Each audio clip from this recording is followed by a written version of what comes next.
Some women are persuaded to kill under the spell of an evil man. It was horrendous, absolutely horrendous. Charles Manson turns hippie girls into bloodthirsty killers. I think she really enjoyed writing in the blood of her own murder victim. A vulnerable single mom falls for the wrong guy. Who would have thought a woman would commit a crime so brutal? And a dark devotion leads to sadistic child murders. This little girl screaming for a mummy and asking to go home. It was awful. These are deadly women who don't act alone. They're under an evil influence.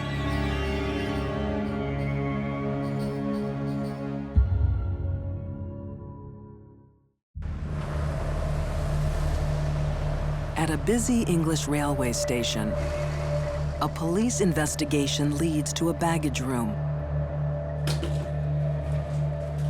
Inside an ordinary suitcase, horrifying secrets.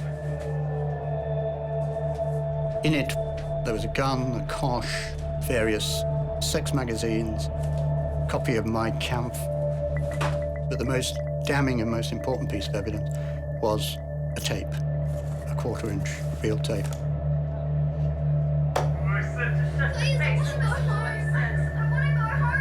On the tape, a terrified girl begs for her life. This little girl is asking not to be tortured, screaming for a mummy and asking to go home. It was awful. A woman's voice can also be heard, torturing a young child to death. Her crimes will shatter a nation's innocence. Her name is Myra Hindley. What Myra Hindley did was evil. There is absolutely no doubt that Myra Hindley was the most reviled woman in Britain. Manchester, England, the early 60s. 19-year-old Myra Hindley is a quiet secretary, infatuated with co-worker Ian Brady. Myra was looking for someone to pull her out of her boring existence. And for her, Ian offered that. Soon, Ian Brady initiates Myra into his dark world. Brady flirts with Nazism and is a sadist. He gets sexual pleasure from the sufferings of others. She was ready to enter a sexually sadistic, sadomasochistic relationship with Brady. It didn't take much doing. He could teach her things she couldn't learn anywhere else. And she wanted to learn. Brady's deepest fantasies will give Myra the ultimate test of her love.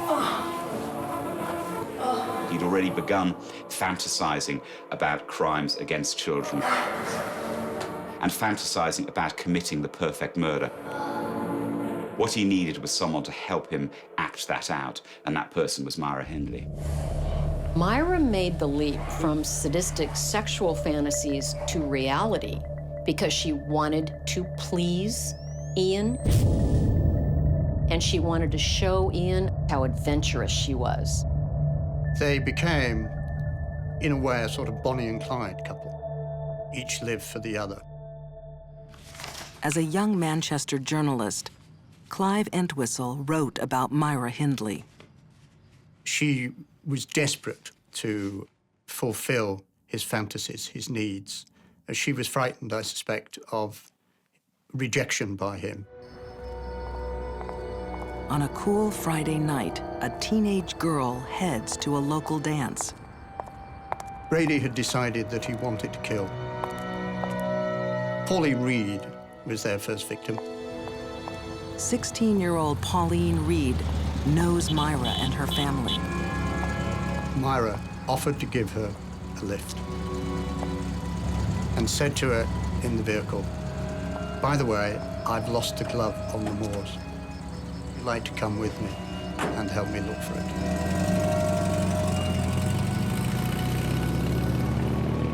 And that's how they got Pauline to the moors. The moors above Manchester were a special place for Ian Brady and Myra Hindley.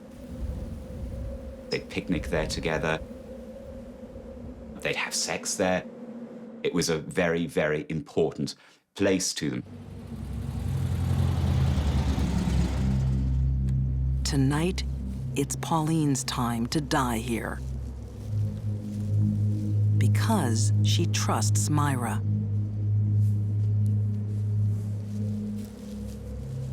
Ian Brady was awkward. He was not the kind of person a child would trust. There's no way they'd have got into a car with him. Without Myra, he would never have become the mass killer that he did.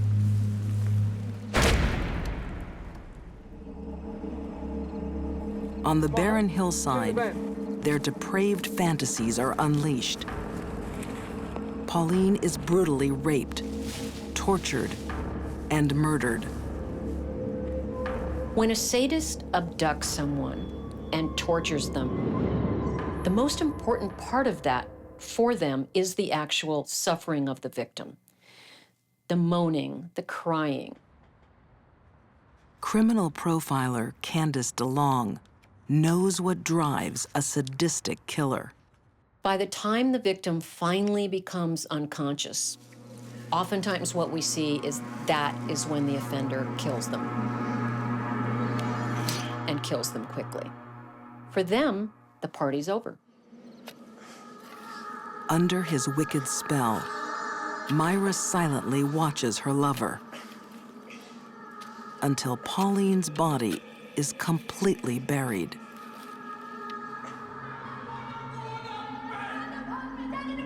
One of the clues to Myra's sadistic nature lies in her past. She's exposed to violence from an early age. Her father, Bob, boxing champion and barroom brawler, is a hard man. He used to beat her a lot. Her father was a very, very powerful influence on her life. What happened to you? She'd had basically a very tough personality type to start with. Keep him up. No, you do it to me. If you then combine that with a violent childhood, a childhood in which someone is taught how to fight, how to be aggressive, Hit me, Lou. Come on. then you end up with an unusual personality type. No.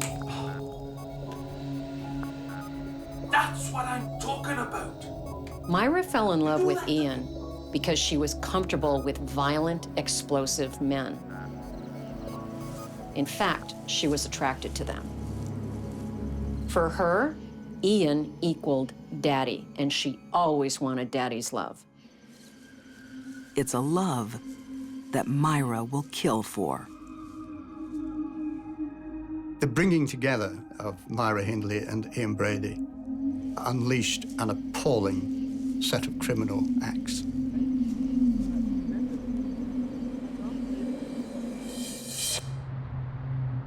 In Manchester, England, a young teenage girl has been kidnapped, sexually tortured, and murdered.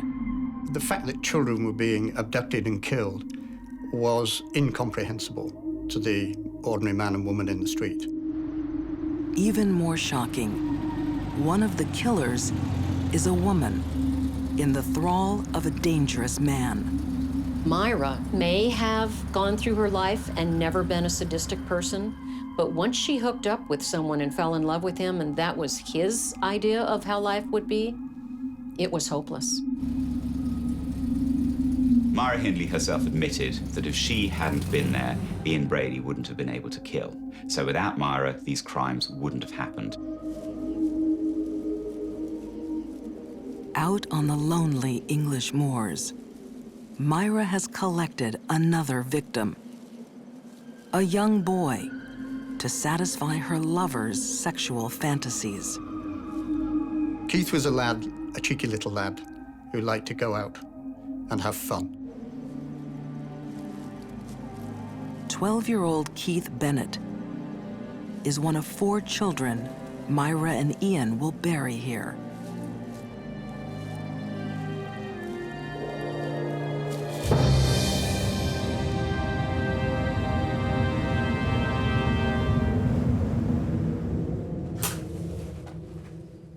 Keith's mother is Winnie Johnson.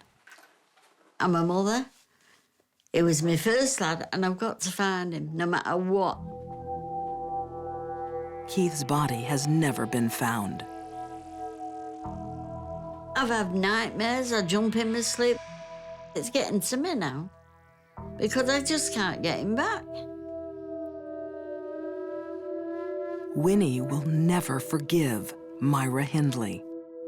She shouldn't be on this earth. She shouldn't even be in heaven. She should be in bloody hell as far as you can send her. While Winnie Johnson holds on to her memories, Myra and Ian create their own.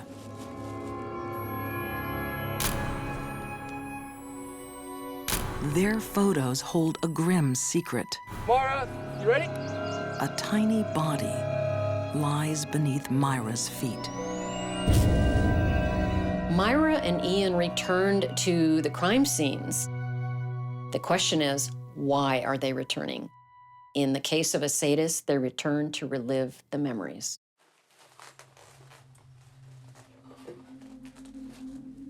That's a good one, Nettie. But photos aren't enough. The sadistic couple want to record the sounds of torture and murder. One victim is a 10-year-old girl, Leslie Ann Downey. And they took her back to Wardlebrook Avenue, where he photographed her. Shut up! You're not going anywhere! And recorded her being killed. Your mother. Stop it! You're gonna make him mad. You wanna make him mad. With an audio tape, he could relive the screaming, the begging, the pleading, and get turned on all over again.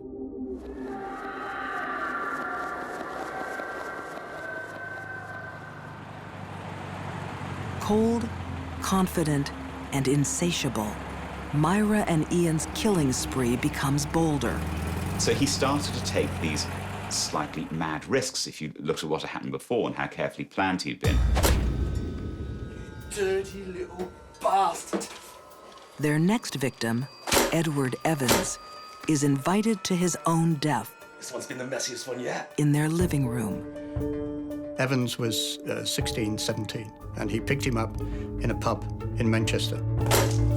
They also invite Myra's brother-in-law, Dave Smith, thinking he'll join them.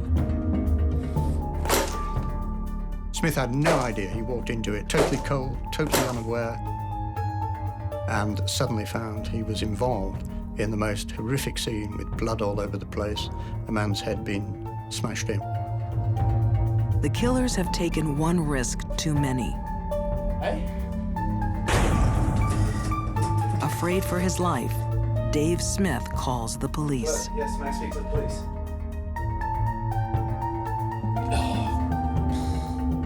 Edward Evans' body is discovered in Ian and Myra's home, along with a clue that will expose Myra and her lover as sadistic serial killers. Well done, Constable. Constable, I want everything logged. And I'm looking A for left anything luggage related ticket to other people. leads to a shocking treasure trove. Listen to this one later. They kept trophies in suitcases, which were then, after their arrest, found at Manchester Central Station. And in there, of course, was a tape recording of Leslie Ann Downey, and that proved what they'd done. Did you not hear me the first time when I said to shut your face and listen to what he says? I want to go home, please. Be quiet. Do you not speak English? When they played the tape in court, you could have heard a pin drop. You could. Nobody moved. Nobody said anything. Afterwards, there was a long, stony silence as people reflected on what they'd just heard. The suitcase contains other gruesome souvenirs. Gravesite photos. Now, police know where to search. For over 3 weeks, the police searched the moors. As I arrived, they had just excavated Leslie Ann Downey's body. And there were no such things as body bags in those days. I looked in and saw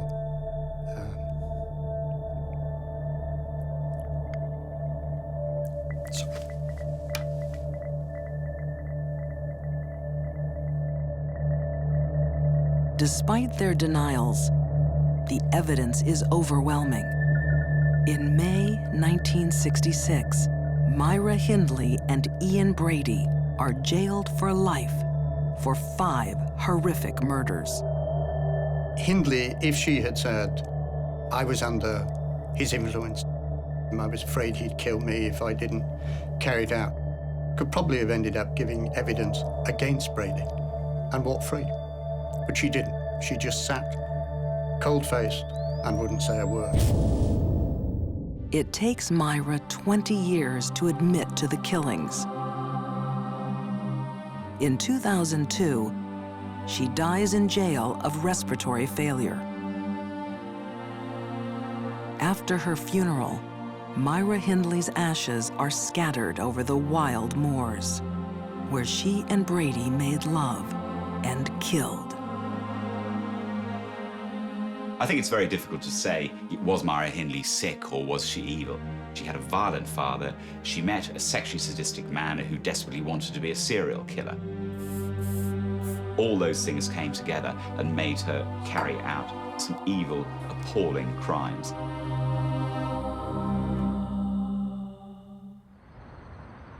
Some women kill out of a perverted love.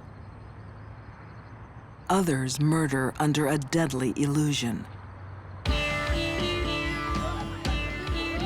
Southern California, 1967. The summer of love is in full swing. At a hazy hippie party, one man dominates the room. We were all searching for something, and they were searching for something, and they apparently found it in him.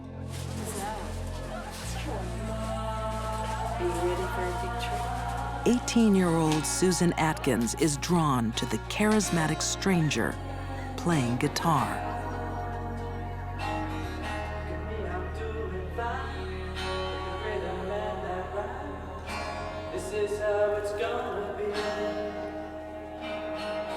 I think for Susan, Charlie was finally the man who saw how wonderful she really was. And together, they could do great things. Susan is being seduced by Charles Manson. Charles Manson, if nothing else, is a master manipulator of people. He ran into all these young people who were very naive and looking for something different than what their families and society could offer them.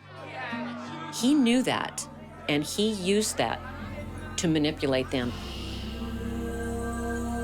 At 32, Charles Manson has already spent half his life behind bars. Prison has taught him how to manipulate and how to con. He played on people's weak points. He was con smart. He learned in prison how to play people, and he played on all these girls. Teenage runaway Susan Atkins is searching for a better life. Susan Atkins was probably the most troubled of the young women. She had been arrested, she had run away from home, and she really was kind of a discarded person. She was looking also for an answer in her life, and it came from Manson.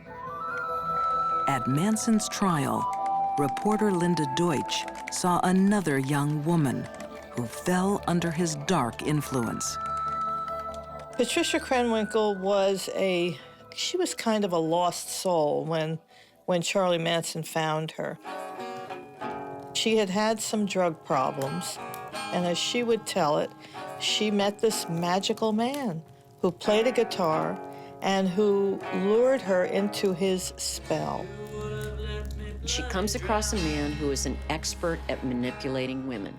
She didn't stand a chance. All those watchers, we don't need them. Tom isn't needed. See, everything's a play act. Everything's like a movie. I want you guys to Charles like Manson used a few things to influence and control the people that eventually became his family. Tom isn't needed. One of them was drugs. Another one was he fed into the part of their ego that needed someone to accept them and to guide them.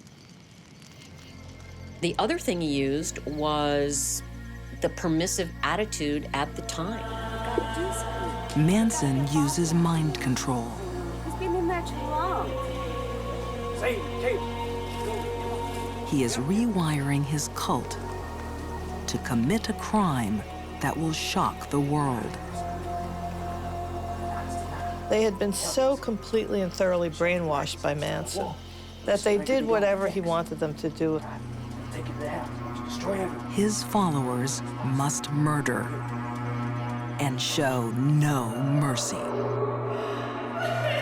not gonna give you any mercy, bitch! Los Angeles, August 1969. On a hot summer's night, a bloody chapter in history is about to be written by Charles Manson. The Manson murders were the most shocking crimes that had hit Los Angeles. The people who were killed were famous. But Manson won't do the killing. His girls will murder under his evil influence. You round people up. You come with me.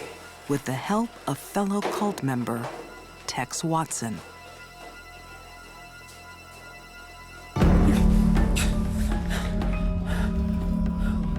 Tex is a college football star.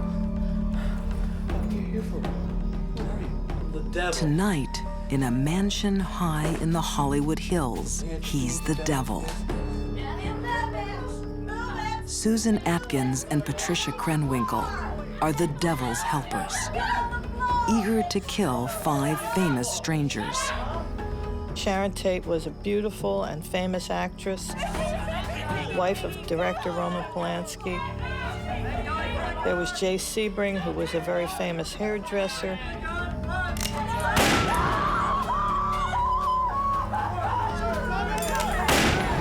Abigail Folger, who was an heiress to a coffee fortune. For the victims, it's a night of unimaginable horror. At the hands of Manson's followers. Patricia wasn't born bad, just vulnerable. Manson molds her into a cold-hearted killer. Patricia Krenwinkel said that she chased down Abigail Folger on the lawn of the house. Patricia, who had a knife and who ultimately stabbed her to death.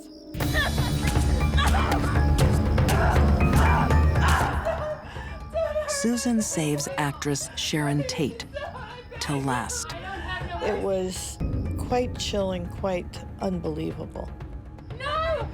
She told of Sharon Tate pleading for her baby's life. No, I'm not gonna give you any mercy, bitch! And said that she told her, "Shut up, I don't want to hear about it."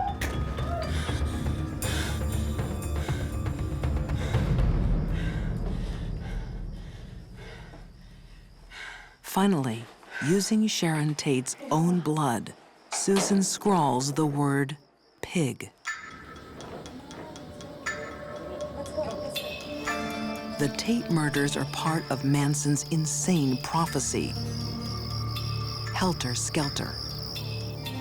Helter Skelter was basically a race war between blacks and whites in the United States. Charlie felt that whoever won, he was going to be the leader. But it wasn't happening fast enough for him. So he instructed his followers to go into these affluent neighborhoods and murder these people. The night after the Tate killings, Manson wants to murder again. Yet another young woman will help him. 19-year-old Leslie Van Houten, a little girl lost. Leslie Van Houten was the most unlikely Manson family member. Leslie was very beautiful. She was a homecoming princess in her hometown of Monrovia, and she would have been something wonderful had she not gotten into drugs. Leslie played a very active part in the murder at the LaBianca home. Manson and Tex Watson have tied up the victims. Supermarket owner Lino LaBianca and his wife, Rosemary.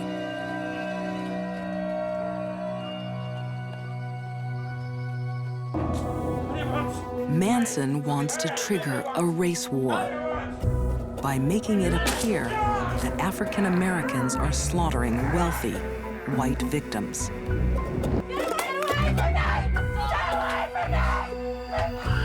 Tex and the girls fulfill his evil plan.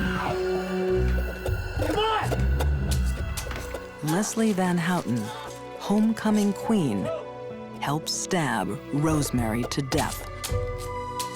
She talks about stabbing Rosemary, but doesn't really seem to accept the responsibility for the death. Sort of Rosemary was dead, and I just kind of did it. Rosemary was stabbed dozens of times. Let's go. Come on.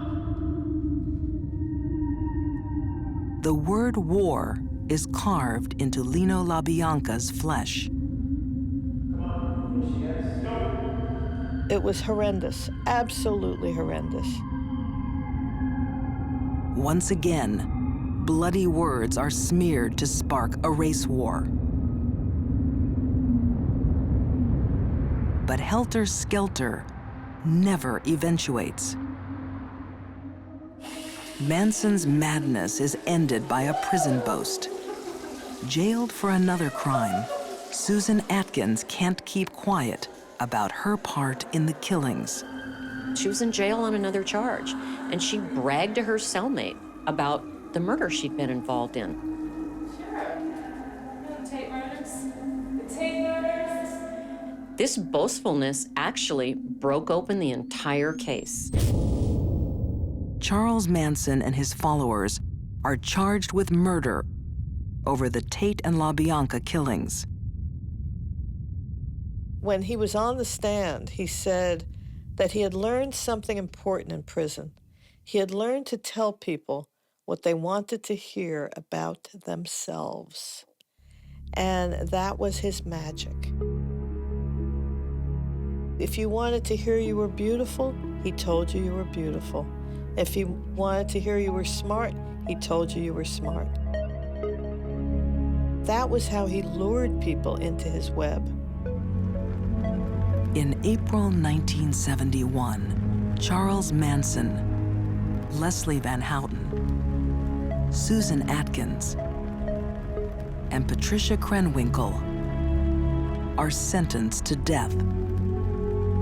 But the death penalty was outlawed shortly after, and all of the sentences were commuted to life. Behind bars, the women are finally freed of Manson's mind control. Well, all of them were remorseful in the end. I think that once they were isolated from Manson, They basically detoxed in prison from this brainwashing they had been under. It's very sad to see how many lives were wasted, let alone the murder victims. These women are rotting away in prison because they allowed themselves to be influenced by Charles Manson.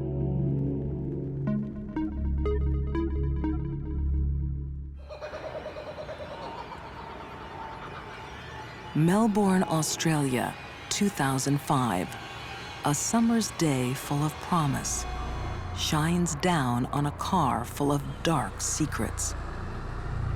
There was a rancid smell coming from the car. It was quite a warm day.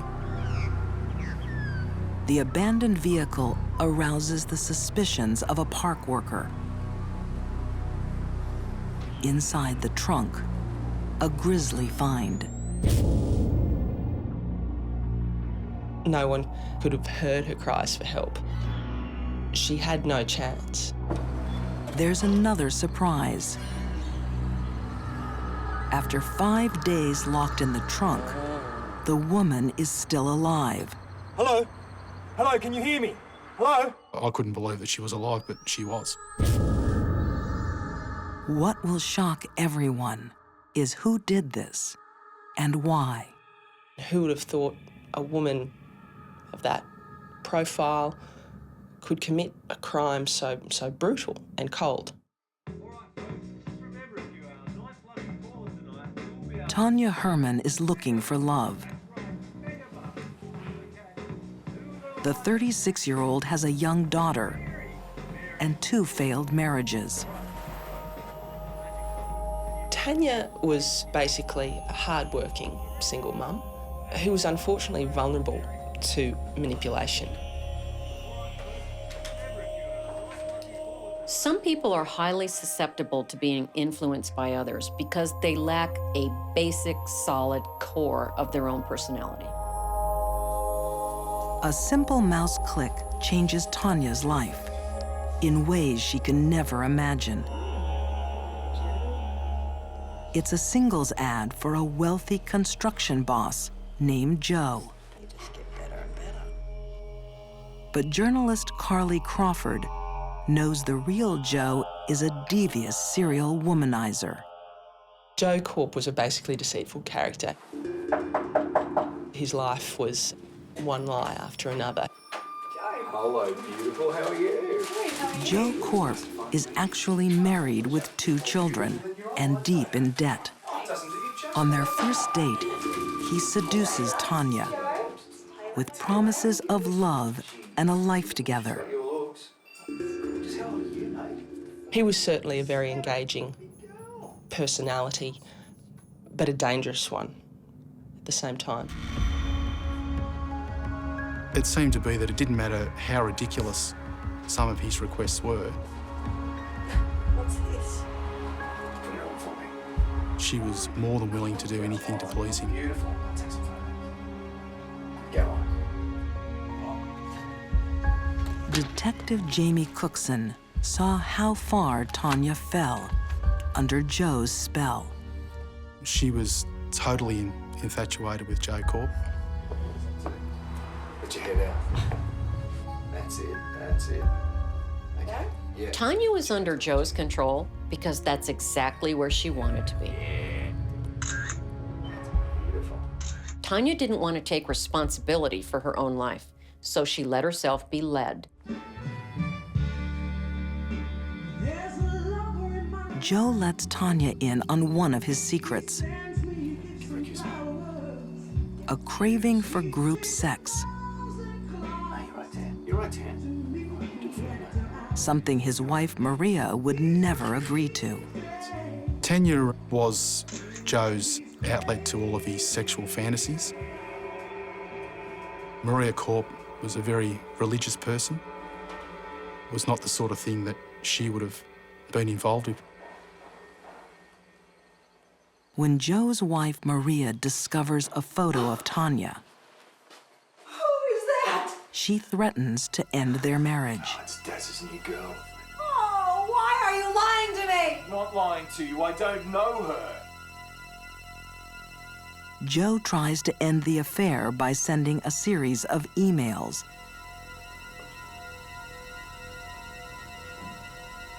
Faking his own death. That correspondence said that he died in a car accident in Barcelona. But Joe changes his mind. He wants her back. And despite the heartbreaking lies, Tanya returns to his side. It didn't matter how much Joe lied to her about things, she would always forgive him. Joe's action of faking his own death to a woman who was deeply in love with him and then re-emerging and saying he was only injured was a master manipulation of her heart. With Tanya hopelessly in his thrall, Joe comes up with a more sinister plan. He wants his wife, Maria, to die at the hands of Tanya. To retain his affections, this is what she felt she needed to do. She felt she had no other choice.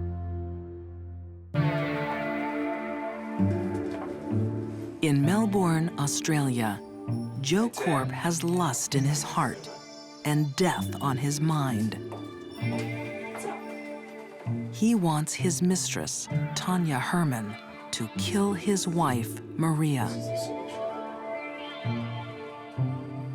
Joe obviously saw a way of keeping the money and keeping the house and keeping the girlfriend and having all of his fantasies fulfilled, basically having his cake and eating it too. But the only thing that was in the way there was Maria. Joe plans everything down to the last detail. A swimming cap to prevent Tanya leaving hairs at the scene, and a bag strap to choke his wife to death. Tanya would do anything for Joe, anything to keep him happy, including murder. The thought of losing Joe was intolerable.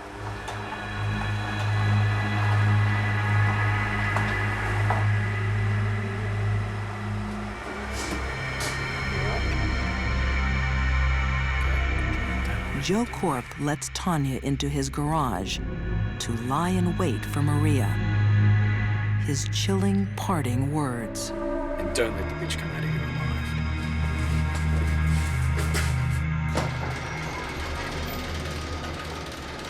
If there was one question I could ask Tanya, it would be, did you wonder why your lover wanted you to kill his wife? Why wasn't he doing it?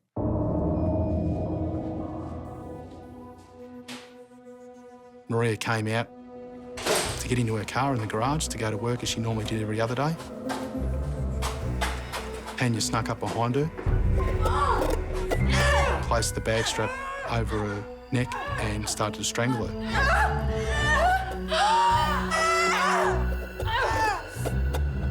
Tanya describes a feeling of detachment at this time.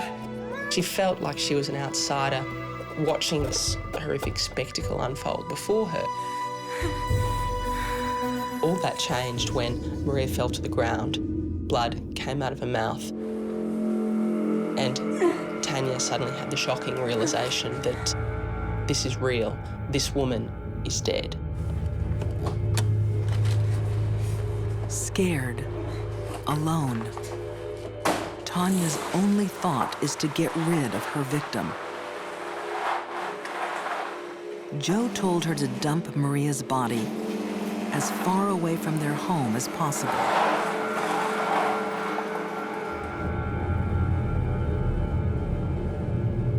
Then she hears sounds coming from the trunk. Tanya Herman thought that while she was driving along the highway, she could hear moans. Unconsciousness can occur very rapidly whenever there's compression of the blood vessels in the neck.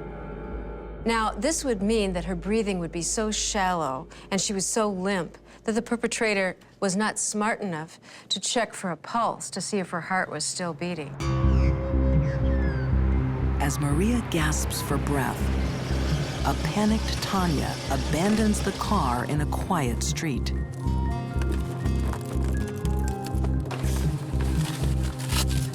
Tanya Herman was manipulated, yes, but it doesn't excuse what she did. She killed a woman in cold blood. She knew what she was doing and she took steps to cover up the crime. But Tanya's obsessive love has blinded her to other risks. Joe had an alibi. He was at work when the crime took place. Tanya had no such alibi. Joe didn't supply her with one. As police close in, Hey, come over here, quick! Joe becomes a prime suspect. He blames Tanya for the murder. She was shocked. Joe would never say that. He's prepared to testify and he's prepared to stand up in court and say She felt betrayed and she washed her hands of Joe from that moment. Tanya murdered for love. Now she realizes that Joe's love is a lie. I conducted an interview with her and she totally confessed to the whole thing. I'm so sorry. I'm so sorry. She realised that she'd been Joe Corp's patsy and that he was going to blame the entire thing on her and walk away free. So the love that she once had for him was well and truly gone by that stage. Tanya Herman and Joe Corp are charged with attempted murder. Maria Corp never wakes from her coma and dies 5 months later. On the day of Maria Corp's funeral, Joe attended the funeral. Later that night, he took a bag of ropes and personal diaries to his shed. And he hung himself. Once Maria had died, we were going to upgrade the charges from attempted murder to murder against Joe Corp. So he took the coward's way out and committed suicide. Tanya Herman is left to suffer the consequences of her actions. In July 2006, she is sentenced to 12 years in jail. In many ways, there are two victims in this story. One was Maria Corp, the other was Tanya Herman. I think it's safe to say that had she not met Joe Corp, she would not be in jail now. When these women were asked to kill, they all said yes. Myra Hindley slaughtered innocent children to satisfy her lover's perverted bloodlust. Charles Manson's women went on a bloody rampage, their minds in the grip of an evil preacher. And Tanya Herman took another life, believing it would better her own. These deadly women all became killers under an evil influence.